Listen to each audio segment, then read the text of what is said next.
Hola, ¿cómo están, animalitos del Señor?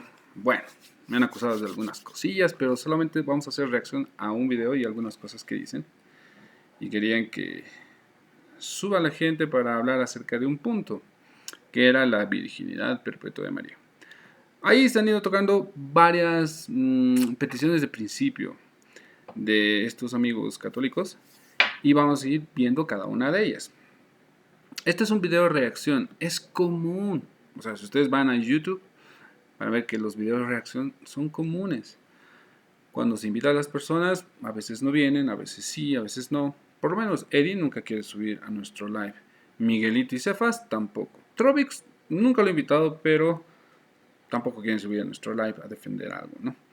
Y ellos sí piden y luego dicen, son cobardes o no saben, no van a subir y cosas así, pero bueno, cada cual con su tema, ¿no? Nosotros los hemos invitado cordialmente a debates, los hemos invitado a los lives, los hemos invitado a poder charlar, pero nos dijeron que no.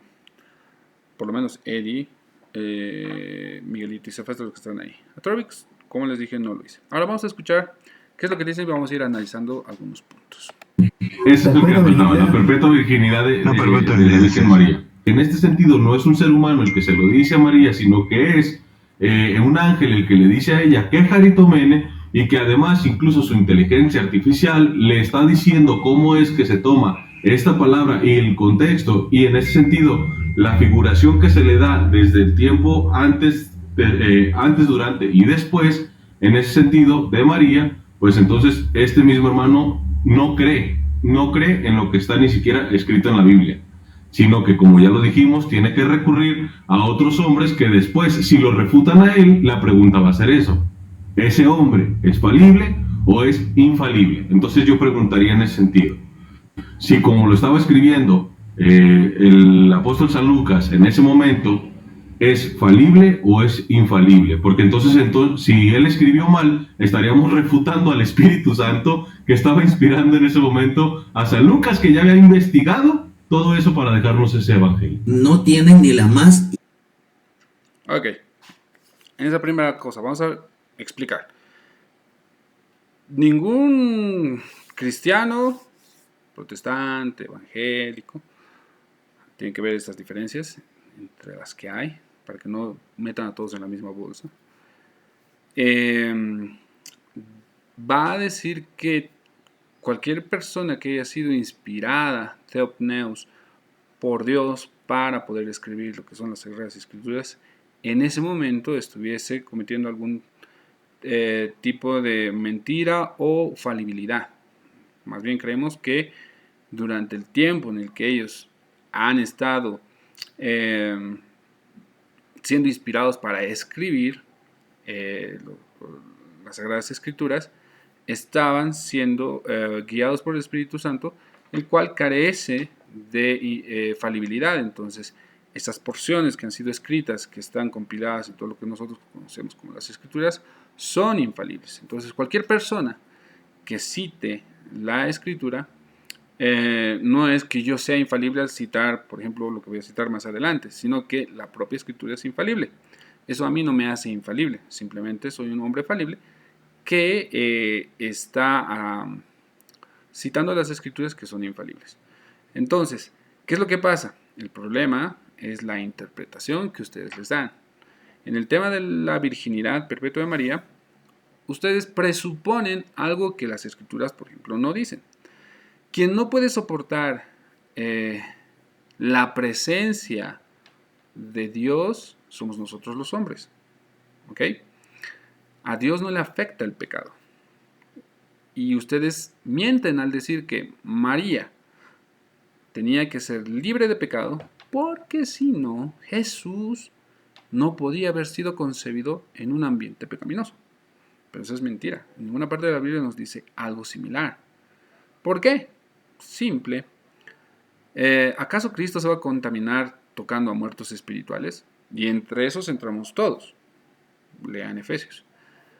Por ejemplo, un inconverso, un creyente, o incluso María, en el caso hipotético de que éste esté afectado por el pecado original de haber pecado, como todo creyente, que es lo que nosotros pensamos, o que la Biblia sí nos dice, ¿no? Jesucristo ha tocado a leprosos, a muertos, que eso era prohibido, ojo, dentro de lo que era la concepción judía, porque eran considerados inmundos, ¿no? Los leprosos también, y representaban el pecado en sí. Y incluso ha tocado al traicionero de todos, ¿no? A Judas. Uno ha sido sanado, el otro, el muerto, ha sido resucitado. Bueno, y con el tema de Judas sabemos que al ser tocado por Jesús, el beso que le dio Judas no quedó sin pecado ni tampoco cayó fulminado. O sea, si se dan cuenta, estas personas que en su máxima esencia, tanto dentro de la ley de la concepción y de quiénes eran consideradas personas totalmente injustas y pecadoras. ¿Algo pasó con ellos? No, más bien uno fue sanado, uno resucitado y el otro, bueno, sabemos su historia. En el caso de María, ustedes simplemente presuponen el hecho de que necesitaba un ambiente seguro, como era una pequeña mórula al momento de insertarse en el cuerpo de María. Él podía haber sido afectado de alguna manera, pero eso es mentira. Así que no hay algo que ustedes me puedan decir que eso es real. Nosotros somos templos del Espíritu Santo, bueno, los que somos cristianos. Y también somos, Cristo puede estar en nosotros. Ahora, eso no significa que nosotros, como no practicamos el pecado, pero podemos pecar, nuestra carne sigue activa esa sensación, esa necesidad de pecar. Obviamente nosotros vamos a pedir perdón, nos vamos a arrepentir y queremos volver no a hacerlo, pero vamos a permanecer en su palabra. Ahora, en algún momento ha sido rechazado, el Espíritu Santo sigue morando en nosotros, se fue, lo contristamos, sí, eso dice, pero eso no dice que se fue o que se va, que no puede estar, ni nada por el estilo, pero está dentro de nosotros. Entonces, el Espíritu Santo es Dios, no nos olvidemos de eso, ¿no? Entonces, eso es algo que tienen que tomar en cuenta. Ahora vamos a seguir escuchando, bueno, lo que dice aquí el señor Churrumais. Y aquí vienen ya las peticiones de principio, como la primera que les mostré, que el hecho de que creemos que todos deberían ser falibles o infalibles, no, eso no entra dentro de la concepción de nosotros. Simplemente que los apóstoles de alguna manera epistémica podemos demostrar que ellos sí son guiados por el Espíritu Santo, y la iglesia también. Eso se puede ver en su edificación. Pero otros tipos de cosas que ellos toman más adelante, como concilios, como magisterio, que nosotros no negamos que exista un magisterio, si saben el contexto de la palabra, tendrían que demostrar de alguna manera epistémicamente que ellos sí son guiados por el Espíritu Santo y que lo que dicen totalmente es infalible. No lo van a poder hacer. Y en eso tenemos los concilios que son muestra de todo eso, ¿no? Ahora, escuchemos qué es lo que dice aquí el churro. Mínima idea de lo que conlleva el griego y del por qué se escribió de esa forma. ¿Sale? Porque solo siguen lineamientos que le son ordenados por las más altas cúspides del protestantismo. Y a esto lo ponen a una sola persona a que promulgue esto y los demás lo crean. Eso se llama efecto rebaño. Bueno, aquí me da gracia porque, a ver, aquí los únicos papistas que se dejan llevar por algo son ellos. Tienen su catecismo, tienen su magisterio, que ellos no podrían hacer ningún tipo de alusión si es que la iglesia no lo dice, pero aún así lo hacen.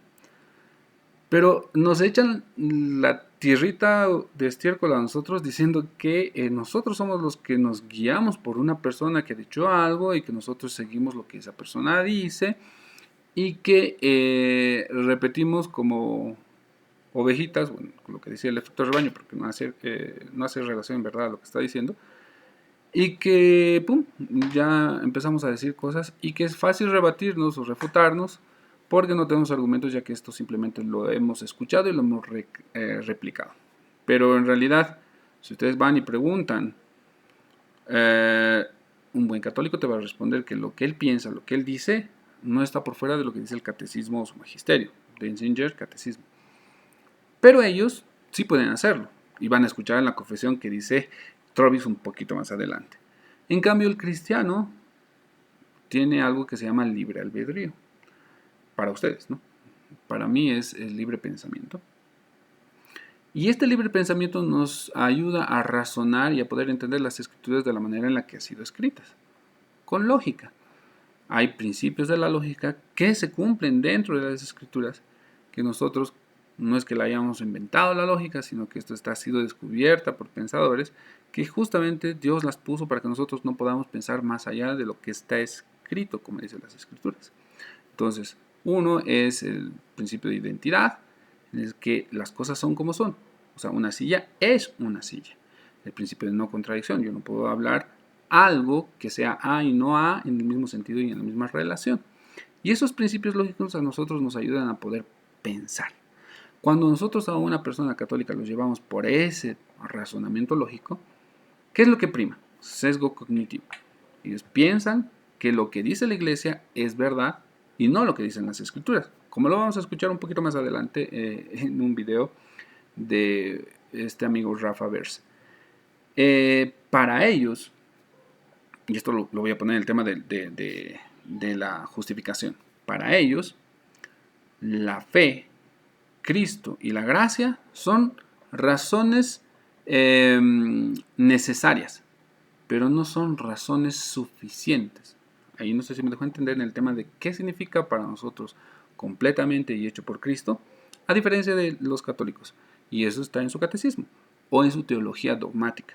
Cualquier sacerdote bien instruido no me va a dejar mentir que ellos creen en la gracia, creen en Cristo y creen en la fe, o que hay fe. Pero estas simplemente son necesarias y que no van a llegar a ser suficientes, pues necesitas tú, lo que decía mal dicho Miguelito en un debate anterior, que primero vienen las obras y luego viene la fe. No, en realidad es primero la fe, viene la gracia salvadora de Cristo, los méritos de Cristo, pero si tú asientes, si tú esto, si tú aquello, que es ya una condicionante para que estas tres puedan realmente funcionar en una persona, recién se va a cumplir si es que esto lo mantienes a lo largo de tu vida, ¿no? Eso en el tema de la justificación. Pero ahí está el tema de lo que les quería decir en cuanto al tema de que ellos nos acusan de algo que ellos son partícipes, ¿no? Ellos son los papistas, ellos son los que se dejan guiar por una persona, pero nosotros no. Eso no es parte ni del cristianismo ni del protestantismo, ¿no? Nosotros no tenemos algo similar a eso. Esta doctrina de la impecabilidad se ha logrado cambiando el sentido de unos pasajes de las escrituras que sostienen que fue llamado de una forma única. Ellos van a asegurar que es una forma única en la que se ha utilizado una cosa para María y una que ellos dijeron, no sé si está más adelante. A ver, vamos a escuchar y ahí vamos a ahondar un poquito más en esta parte.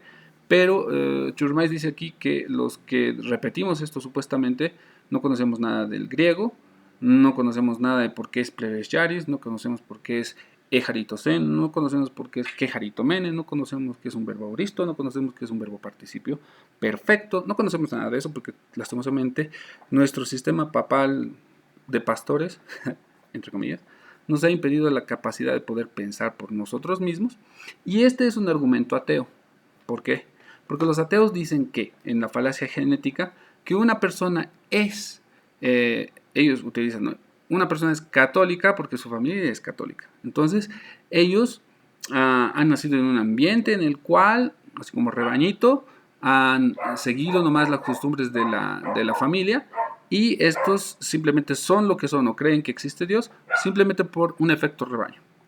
Y que los ateos son los únicos entes pensantes que han podido entender que pueden cuestionarse sobre la vida, sobre el universo, sobre su cosmovisión y decir, bueno, para mí Dios no existe. Este argumento ateo, que lo está utilizando en este momento Churmais, dice que nosotros los cristianos hacemos eso y que no tenemos libre pensamiento. Pero les recuerdo, la Iglesia Católica Romana dice lo siguiente, que si para la Iglesia algo es negro y para ti es verde, tienes que creer lo que dice la Iglesia.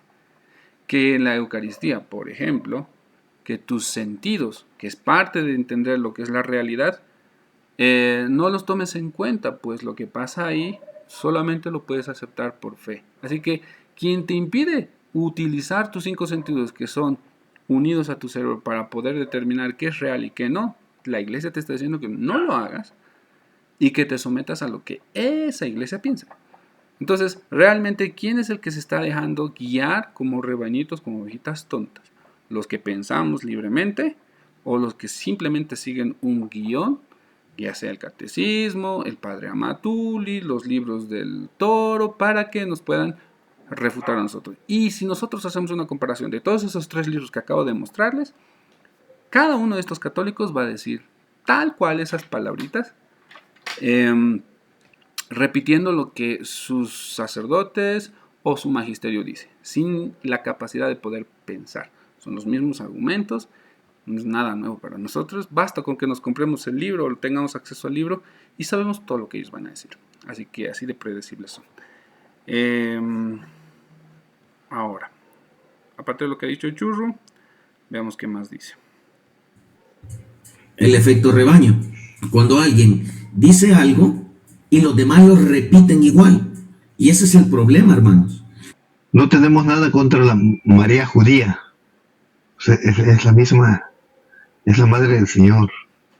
Y han hecho últimamente, para llamar la atención, como bien lo decías hace un rato, ellos para llamar la atención ponen imágenes distorsionadas de la Virgen María para que, como gancho, como señuelo, para que el católico llegue y comience a defender y a hacer eso, ¿no? El Señor. Bueno, hay otra petición de principio. ¿Cuál es la petición de principio? Que la imagen que se distorsiona o que de la que se habla, o sea, lo que sea, es María.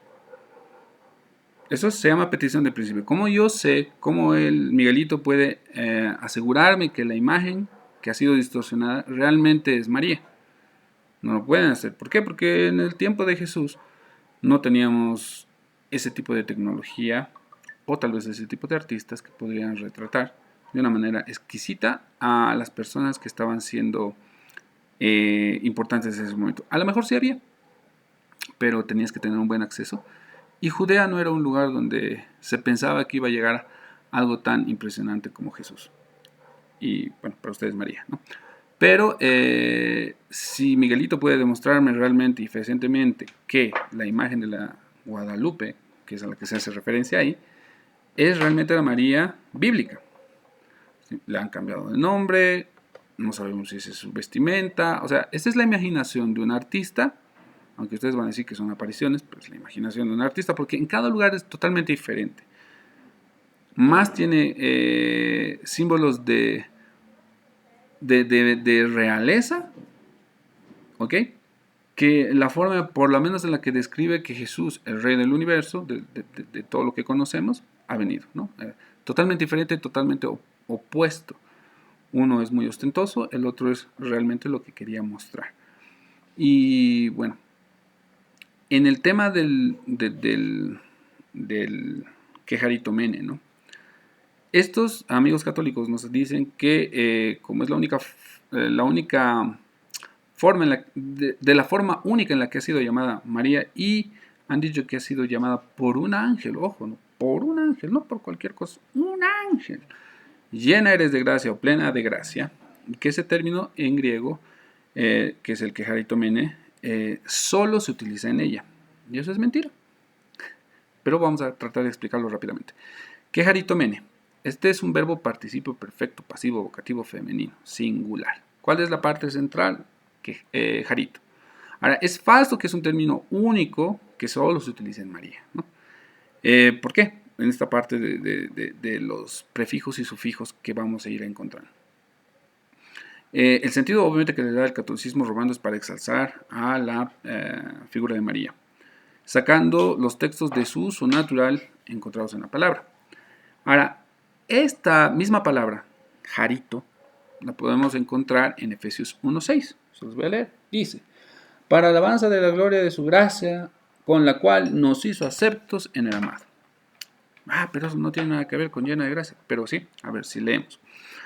Vamos por partes. El prefijo que de quejarito mene, de la palabra quejarito mene, y el sufijo mene, son variantes que se añaden a la palabra jarito. O sea, el centro de aquí es la palabra jarito. El que, o el prefijo que, es un prefijo en tiempo perfecto. ¿Sí? Nadie va a negar eso. Y mene es un sufijo por ser participio femenino. O sea, mene. ¿Ok? Si leemos Efesios 1.6, ustedes van al interlineal y encontramos la palabra ejaritosen, que tiene el mismo centro, ¿no? Que es jarito, y un prefijo y un sufijo. El prefijo e y el sufijo sen. El prefijo e es para un verbo auristo, que tiene la misma implicancia que el participio perfecto. Y sen es el sufijo para tercera persona de un singular, en este caso, ¿no? En Efesios 1.6 dice, ¿no? Para la alabanza de la gloria de su gracia con la cual nos hizo aceptos ejaritosen en el amado. Hola, perrín. Ahora, esta palabra del quejaritomene, lastimosamente, ha sido algo que ellos lo utilizan como su caballito de batalla para poder decirnos que esto es único en María. El quejaritomene, este participio perfecto pasivo, indica una obra completada. Pero hay otros pasajes que también tienen este mismo verbo, participio perfecto pasivo, y los podemos ver en distintos pasajes, Romanos 15:14, llenos de todo conocimiento, Apocalipsis 13:8, Lucas 1:28. Ahora,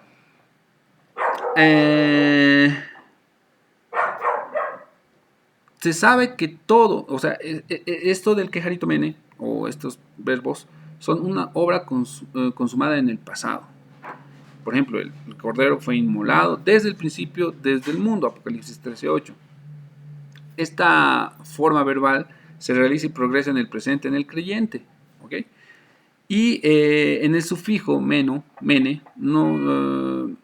también vamos a encontrar este sufijo, que es el masculino, que es el meno, en otra parte de la Biblia, porque no es la única parte donde vamos a encontrar este tipo de verbos, ¿no?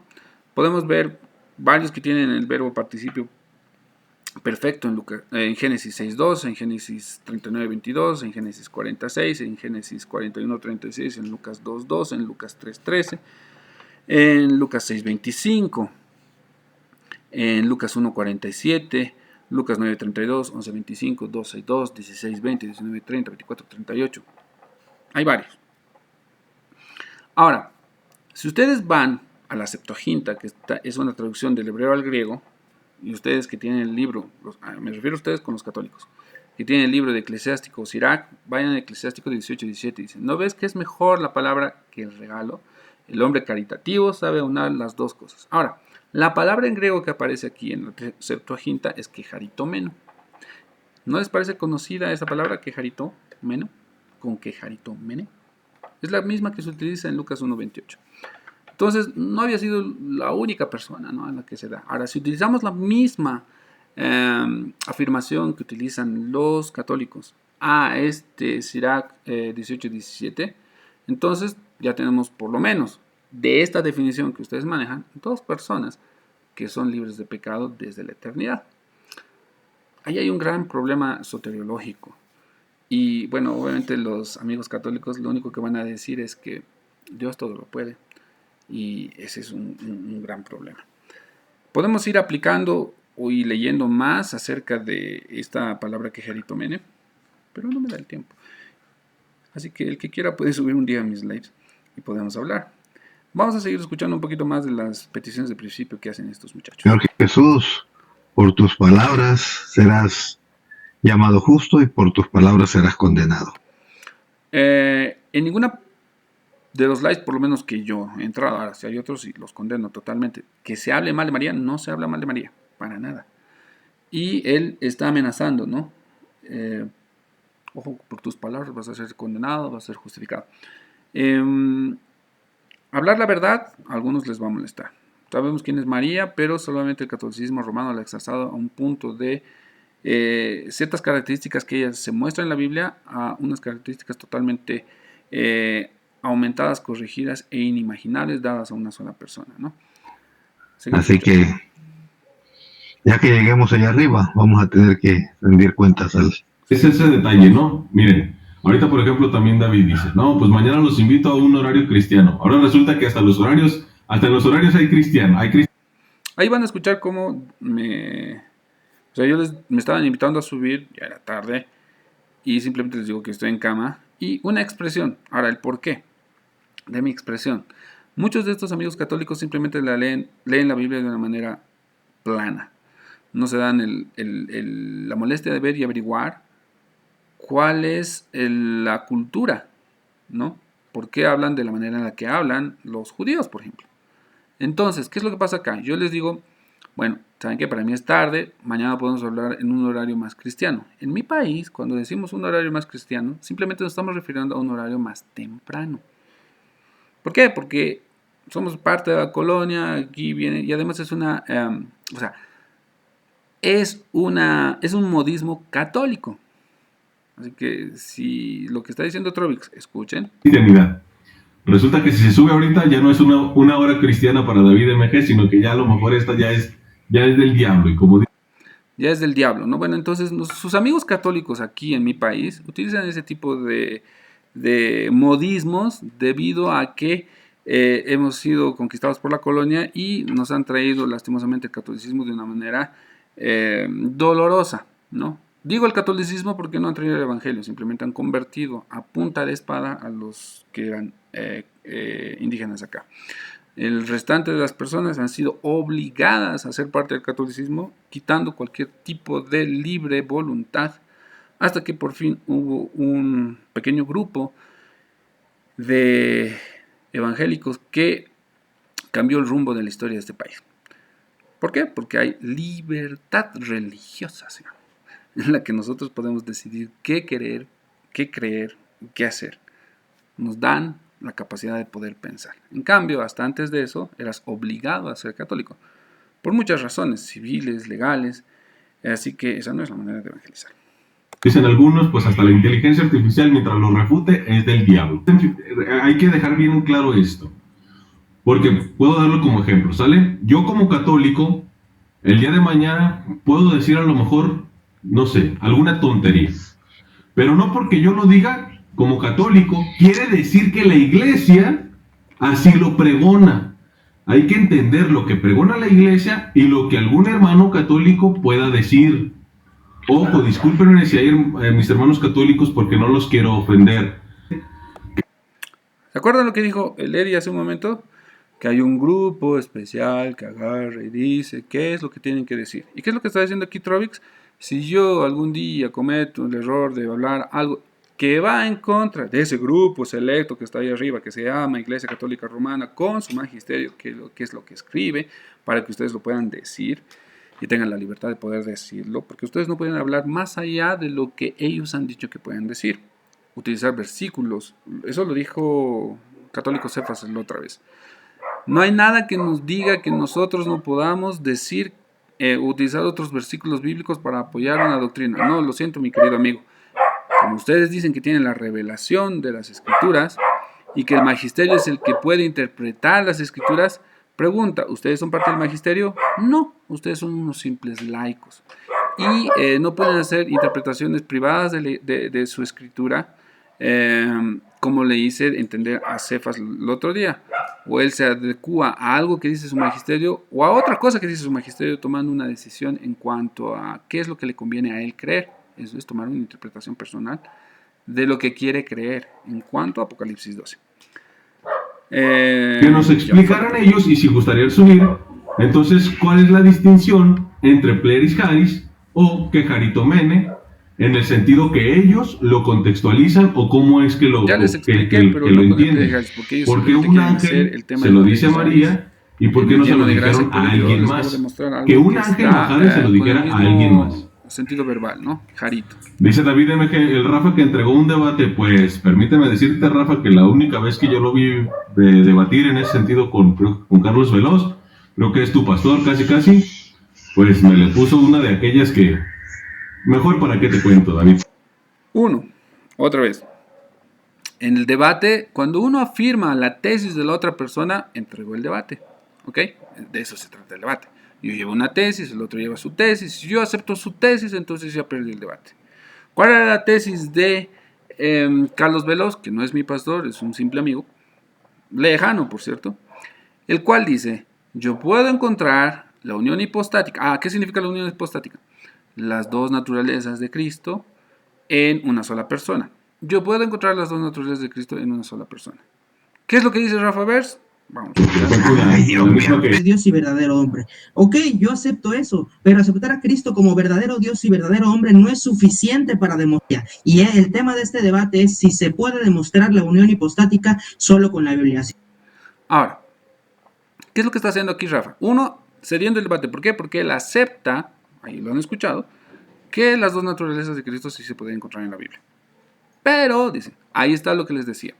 Para la iglesia, la fe, Cristo y la gracia son razones necesarias, pero no son razones suficientes. Si ustedes, amigos católicos, cristianos, o todos los que estén viendo este video, creen que la Biblia no es suficiente para demostrarnos las cosas, bueno, pues, ¿para qué mandó Dios a hacer? Vamos a decir, Dios no mandó a hacer nada. Sí, Dios contempló en su providencia mantener la palabra escrita. ¿Para qué hizo esto si no es suficiente? Ustedes van a decir que utilicen el magisterio y la tradición, pero ese magisterio y la tradición no tiene una base en la cual me pueda ayudar a mí a poder sostener lo que están diciendo. Pero escuchemos repetidamente cómo cede el debate y dice que la Biblia no es suficiente. Así como nuestro moderador Juan nos dice que la unión hipostática, que la Biblia demuestra que Cristo es verdadero Dios y verdadero hombre. Ok, yo acepto eso, pero aceptar a Cristo como verdadero Dios y verdadero hombre no es suficiente para demostrar. Y el tema de este debate es si se puede demostrar la unión hipostática solo con la Biblia. Nos dice que la unión hipostática, que la Biblia demuestra que Cristo es verdadero Dios y verdadero hombre. Ok, yo acepto eso, pero aceptar a Cristo como verdadero Dios y verdadero hombre no es suficiente para, pero aceptar a Cristo como verdadero Dios y verdadero hombre no es suficiente para, pero aceptar a Cristo como verdadero Dios y verdadero hombre no es suficiente para. ¿Vieron? Entonces, ahí tenemos el problema con los amigos católicos. Para ellos no es suficiente. O sea, la Biblia es algo más. No es suficiente. Y, bueno, ¿qué es lo que decía Trovix? ¿No? Si escuchan decir, ahora quisiera que me digan si realmente eso es verdad, pero acaban de escuchar lo que decía Rafa. No es suficiente las escrituras para demostrar que Jesús tiene dos naturalezas. Que ellos simplemente aceptan o van a aceptar o van a decir, bueno, ni siquiera lo dijo el magisterio, utilizó una razón filosófica en la época escolástica para decir que Jesús tiene dos naturalezas. Cuando Pablo, bueno, si es que consideramos que el autor es Pablo, cuando el autor de Hebreos utiliza la palabra hipóstasis, para algunos va a ser persona, para otros va a ser sustancia, pero yo creo, por lo menos ahí está implícito dentro del texto mismo, que se está refiriendo específicamente a la sustancia, ¿no? Porque si yo utilizo ese versículo desde el punto de vista filosófico, bueno, hay muchos otros versículos más, pero este es un versículo fuerte, el cual nosotros podemos utilizar en contra de estos uniciburros que creen que Cristo es que Cristo y el Padre y el Espíritu Santo son una sola persona y que simplemente tienen roles, ¿no? Pero cuando hablamos de que existe un único Dios que está manifestado en tres personas, el Padre, el Hijo y el Espíritu Santo, por razones teológicas, o sea, razones que Él nos ha dejado de entender de alguna manera, y yo simplemente voy a tomar otra acepción de la palabra hipóstasis, pero puedo utilizar la palabra hipóstasis en la verdadera relación al texto, entonces puedo entender quién es Cristo, no es solamente un hombre, ¿no? Es el mismo Dios. Y eso es lo que se trata de explicar en Hebreos, porque lo que establece la Biblia en sí en un panorama es que Cristo es Dios, ¿no? Más allá del desarrollo teológico a posterior que pueda haber de algo en relación a esto para poder entender y comprender la magnitud del misterio, que simplemente, o sea, no solamente voy a decir que es Dios, pues tengo que entender el aspecto de la Trinidad y el papel que juega Jesucristo. Entonces, eso me sirve para mí para poder hablar al mundo acerca de eso. Pero si solamente me voy a quedar, como decía Rafa, yo no puedo entender la Biblia sin una razón filosófica, sin que exista la filosofía, no. La norma que norma es la Biblia. O sea, la Biblia no se va a adecuar a la filosofía, al magisterio, a su tradición. Es la Biblia que norma al magisterio, a la tradición, a la filosofía. Ese es el punto de la Biblia. Ahora, si ustedes creen que estoy equivocado, bueno, tendrían que demostrarme que realmente magisterio y tradición son infalibles y que la Biblia necesita necesariamente de esos dos para poder ser lo que es, infalible, ¿no? Demostrar su infalibilidad. Pero ella misma sola demuestra su infalibilidad y podemos hablar de ese tema también mucho más adelante. Entonces, muchas gracias a los animalitos del Señor que están por ahí. Dios los bendiga.